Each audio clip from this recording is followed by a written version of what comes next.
Hello, and welcome to this episode of The Brief. I'm your host, Meredith Reed. Before you listen to this episode, you may want to listen to our episode with Amitabh Kumar from Social Media Matters and our episode with Katie Zigelman from Spectrum Labs if you'd like a little more background on caste discrimination and how Spectrum Labs is building AI technology for a model that is able to detect text-based caste discrimination online.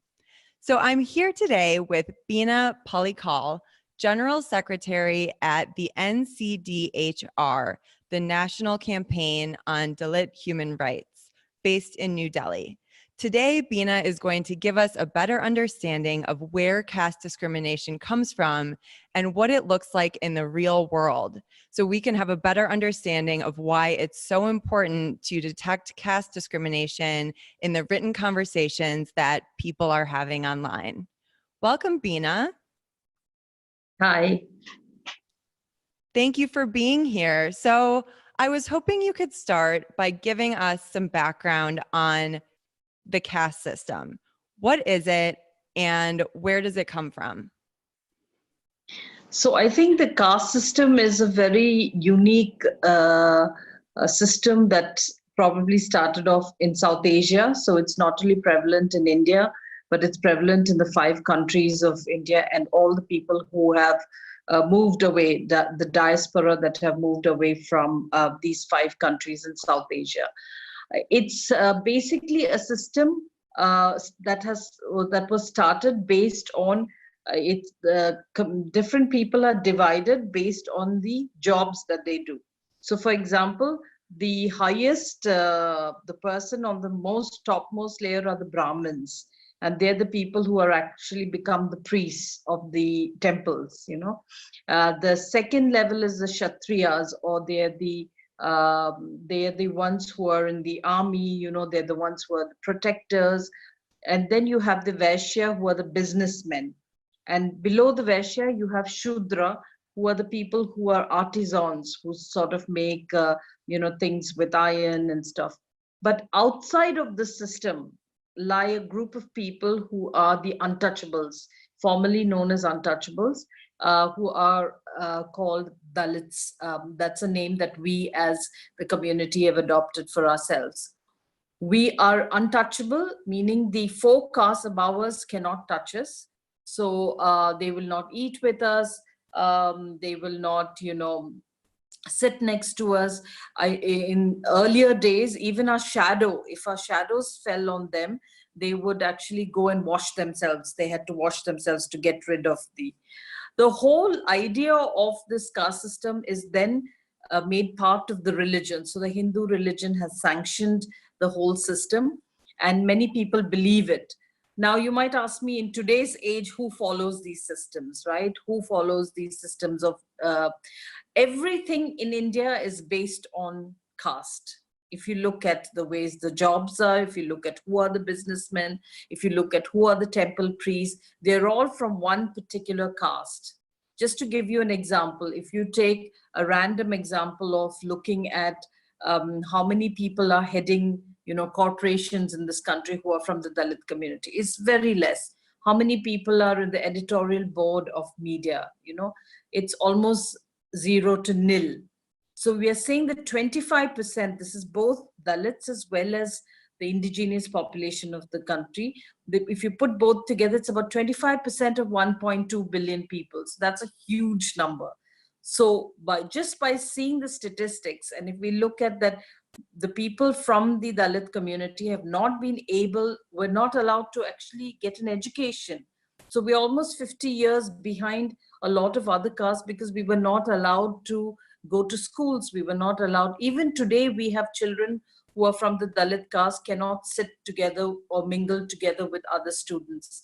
So that system is still continued, and it has been today, in today's modern age, maybe the forms of discrimination, the forms of untouchability have changed, but it's very much in the very core of Indian society. Not just Indian society, but people who've migrated to America, to other countries, take caste along with them, along with all the masalas and everything else that they take with them.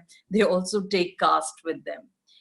I just like to say one more thing. The idea of purity and pollution, that all the jobs that nobody else wants to do, whether it's the cleaning jobs, whether it's going down the drains, whether it is your domestic help, all these jobs that are not considered clean by society are actually being done by the Dalits. And therefore, as they're considered dirty and pollutant, they're not even allowed to sit on the same table and have a meal with. Yes, definitely a lot of things have changed in the last few years, but the system still is very much prevalent in today's modern India.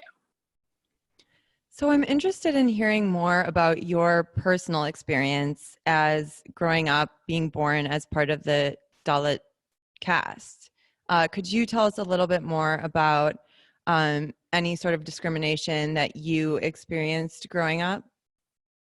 Yeah, it's quite strange because my parents hid the whole caste system from me and from my sibling as we were growing up. So we did not know we're from the Dalit community. Only several years later, the identity of religion was more important. My family comes from the Christian community. And so the idea, the religion was much more an identity that we carried. My parents enforced that identity. We grew up as Christians. But as years went by, I started questioning where I'm coming from. What is my caste? And only recently, about 10 or 12 years ago, when I actually, probably to be exact, about 10 years ago, I discovered who I am, that I'm from the Dalit community. And then went back and questioned my parents and asked them, why is it that you never told us that we were from this community? I think somewhere they were also trying to hide that identity, because probably that identity would be, at that time, they would have thought that was would have been more difficult for them to manage. So they hid that identity.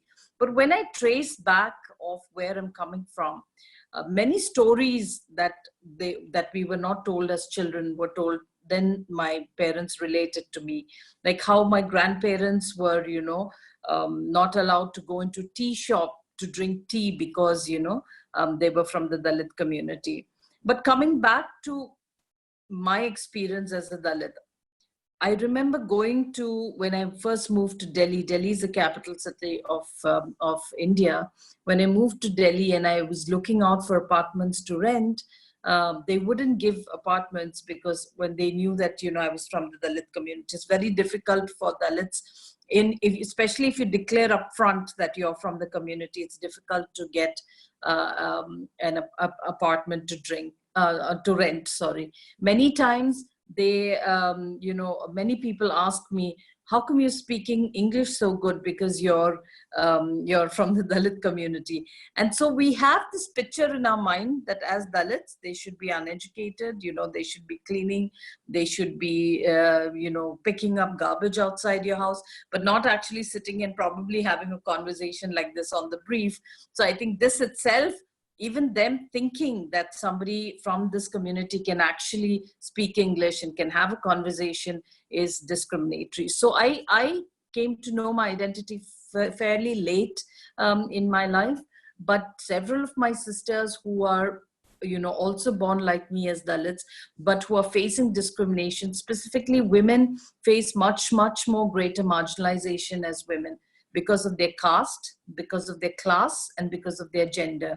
Many times women are the ones who bear the brunt of the dominant caste and the skirmishes that the dominant caste have with the Dalit community, because it's the women who go to the well to draw water, it's the women who try and go out to the markets. So most of the times when you talk about violence, there's about 45,000 cases of violence registered by dominant caste on the Dalit community every year. That's 45,000. That's a huge number.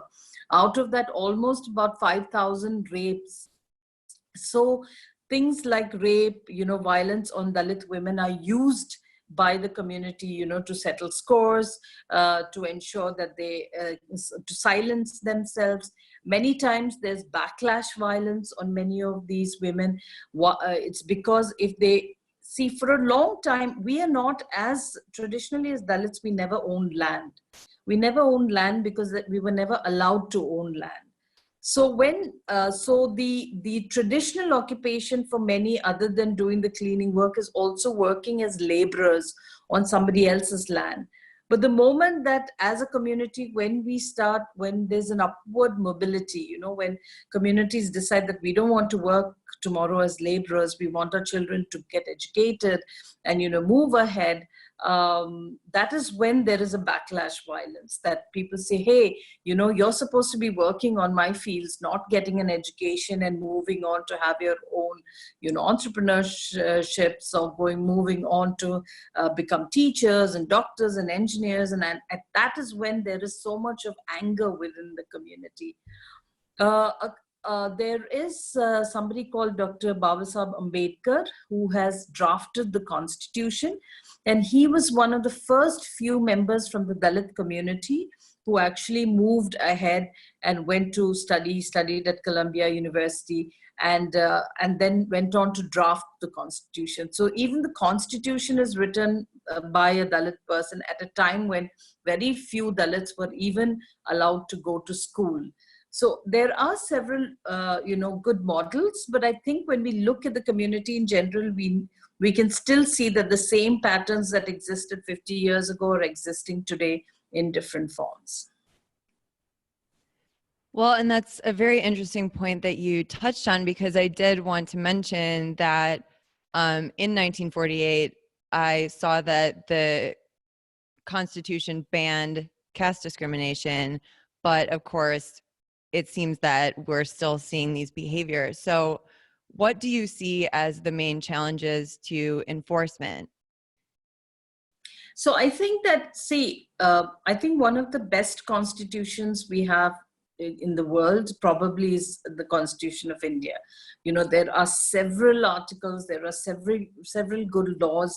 There's a law against untouchability. There's a law against caste system. There's a law against women who are engaged in manual scavenging. There's a whole lot of women who just go and clean toilets, and it's called manual scavenging, where they have something called dry toilets, where they just do their thing and they move away, and these women come with bare hands and clean. They're called manual scavenging. There's a huge number of manual scavenging still existing in this country, which is a shame to the country. Actually, it's a shameful practice, but women are still doing it, despite the fact that there is a law that prohibits employing manual scavenging, and there's a law that if you are caught, you'll have to, they will file a case against you if they know that you're employing women to do this, specifically from the Dalit community. But yet people are not worried. Yet people don't care when there are so many laws. I think the gap between the law, the Constitution, and the gap between the implementation, you said it right, is that gap is a huge gap, and it continues to grow. It should actually, the gap should become smaller. The reason why this is happening is that many of the people who are implementing these laws, who are implementing these policies, are actually people from the dominant caste. So they don't care. They don't care if, of course, I would feel really bad probably if I was implementing a policy and I knew that, my sisters or women from the Dalit community are doing this job.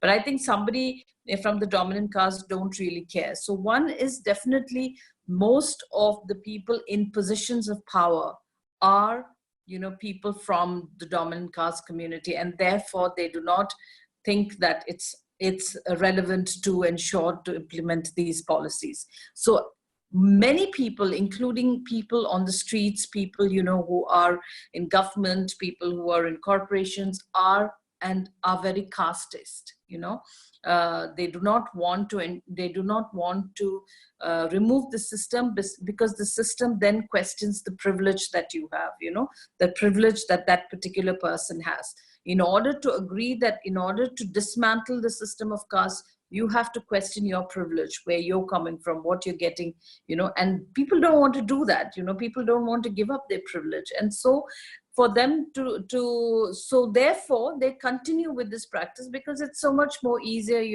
You just throw garbage on the street because some Dalit will come and clean up the streets.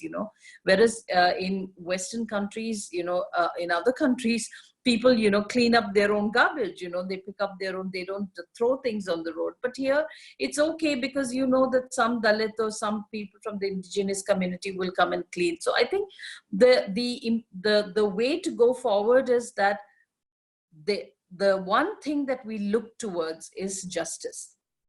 I think that is the key here, that if there are laws and they're not implemented, I think people should be taken to court. People should be booked under. That is what is not happening. Even with these 45,000 cases that are happening, there are very few cases that actually go on to court. And then, many times the perpetrators are left free, even if it's a case of gang rape, even if it is a case of really violent crimes. Many of these perpetrators coming from the dominant caste have money and power, and they use their money and power to ensure that they don't go to prison. So a lot of times people think that, hey, it's okay, because the law is on our side. And I think that is where is the difference, that the legal mechanisms have to work in sync with the people who are implementing the policies, so that we're able to bridge that gap. And Beena, so much of what you just said, I have to be honest, doesn't sound so different from how things operate in the US. Yes, it's a different society in many ways, but I think it's important for our listeners in the US to realize that we're talking about caste discrimination and social structures in India, but a lot of the things you mentioned with money and power and people not being held accountable, and the way that we treat higher levels of society versus lower levels of society, giving them upward mobility and opportunities. There is a lot of what you mentioned that I think we can relate to here in the US as well. So yes. I was hoping that you could tell me a little bit more about the NCDHR, which again stands for the National Campaign on Dalit Human Rights. Could you tell me a little bit more about your organization? Yes, sure. The National Campaign on Dalit Human Rights was initiated in about 20 years ago. Actually, we just celebrated 20 years the year before last year. So it was basically initiated to address physical violence, address access to justice issues, where at that time they were massacres. People would just go to villages, and because they had a difference of opinion with the Dalits, would just burn villages or just rape women or kill them. There were several incidences like this in the 80s, 90s, and suddenly we felt that in 98, there were many human rights activists who felt that we need to come together to create a national platform to actually visibilize these issues, to visibilize these crimes of violence. And so we started off with only the touch violence, where people were killed, murdered. And in 98, we initiated it just to bring in visibility and to ensure that the policymakers actually understand what is happening on the ground level.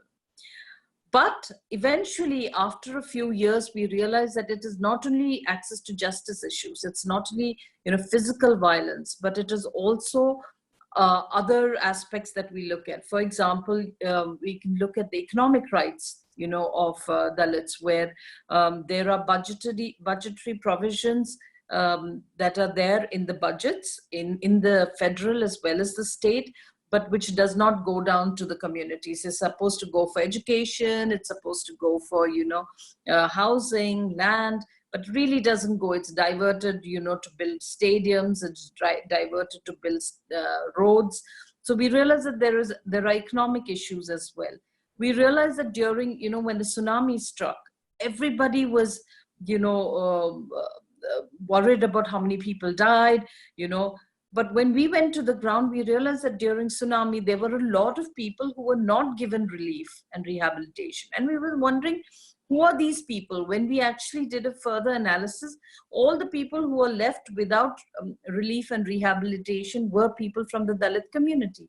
So if they had relief, quote unquote, at the end, if they had food at the end, they would give it to the Dalits. If they didn't have, the first preference would be given to the dominant caste. I myself have seen this in several state visits, where even 10 days after the floods or a cyclone, Dalits are still staying in situations that, I saw one family whose house was fully submerged after 10 days after the floods.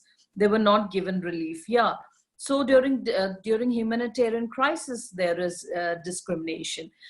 Dalit women face further discrimination, both from the community because of patriarchy and because of her gender, but also from the larger society where she's seen as somebody. We have several cases where young women their lives are cut short, or they murdered or raped and murdered because they were on their way to school, or they were on their way to college. So Dalit women face triple marginalization. So I think when we realized that, then we had different units created within the campaign. So one unit looking at access to justice. We have another unit looking at Dalit women's rights. We have one unit looking at economic rights specifically, and within that looking at the humanitarian crisis. And also now we're very active in the COVID-19 situation, where we're looking at how we can provide relief, but not only relief, but how we can enable communities to access public entitlements. So I wanted to ask you a little bit more about how all of this, what your organization, the types of things that you address, how all of this extrapolates to online behaviors. Obviously, at Spectrum Labs, we're addressing caste discrimination in the online world. So I was hoping you could explain a little bit more about how we see caste discrimination manifesting online. Yes. I think an online platform or any virtual platform is a reflection of society. Just like we have different people in society, and the politics of society is reflected in online platforms. For example, if you go on Twitter, one I would like to say is that this has really created a space for many people from the community to actually voice out their opinions, which otherwise we wouldn't have had, because many times mainstream media does not cover issues. So because of online platforms, many voices, whether they may not be great writers, but were able to voice out and protest against the inequalities that are there in the country, against violence that is happening. So definitely it's a really important platform for us. But within that, we need to understand that the same caste system is also reflected.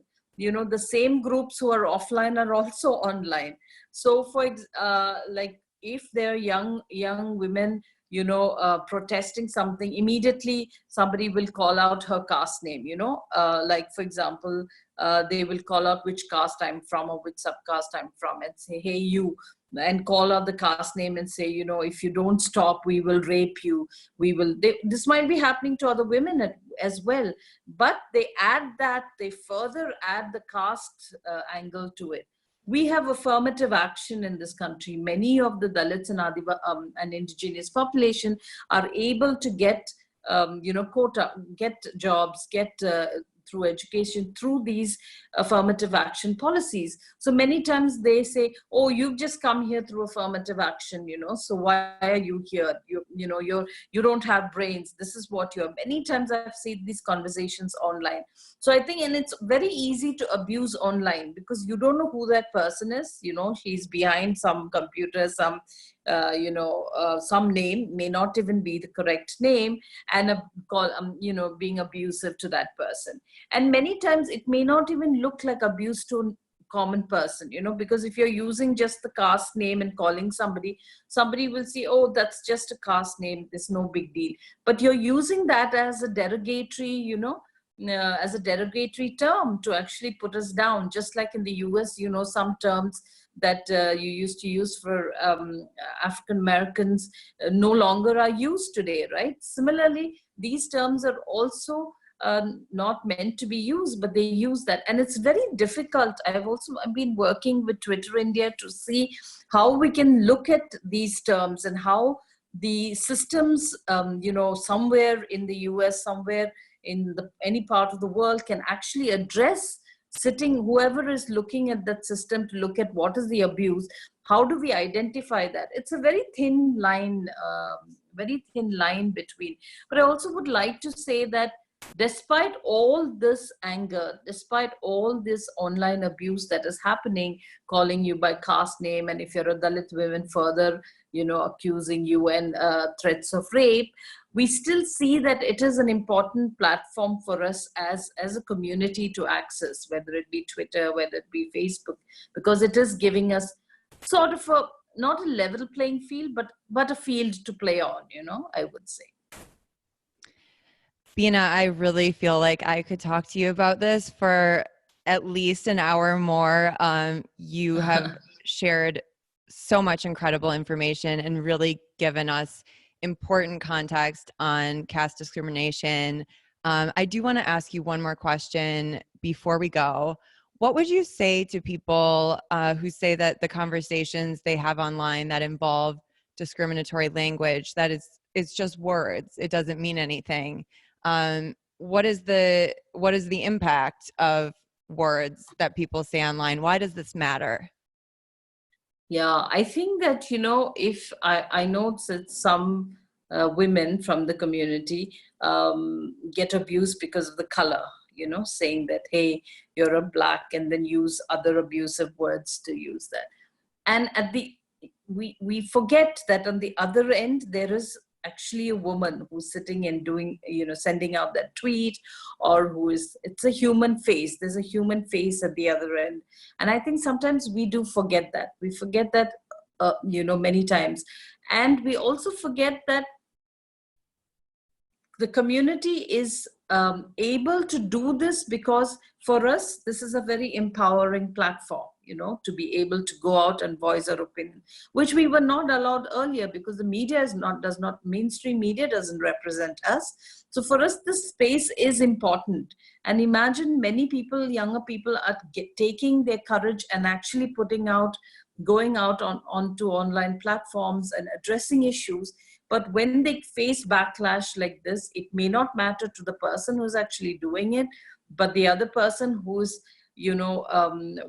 has taken a lot of courage to come on Twitter or come on Facebook or come on some online platform to express his or her anxieties and to express their thoughts and opinions are attacked in this way, would actually really sometimes even break people. I know people who have gone off these platforms because they couldn't take the kind of abuse. So I think it does matter. It emotionally drains one person, and it's the same. Words can be extremely violent. You don't have to hit somebody to be violent. I think words itself is so violent, it can violate somebody's human rights, I feel. Beena, thank you so much for being here and giving us such incredible insight on caste discrimination. We really appreciate it. So thank you very much. Thank you, Meredith. All the best. And we'll see you next time on The Brief.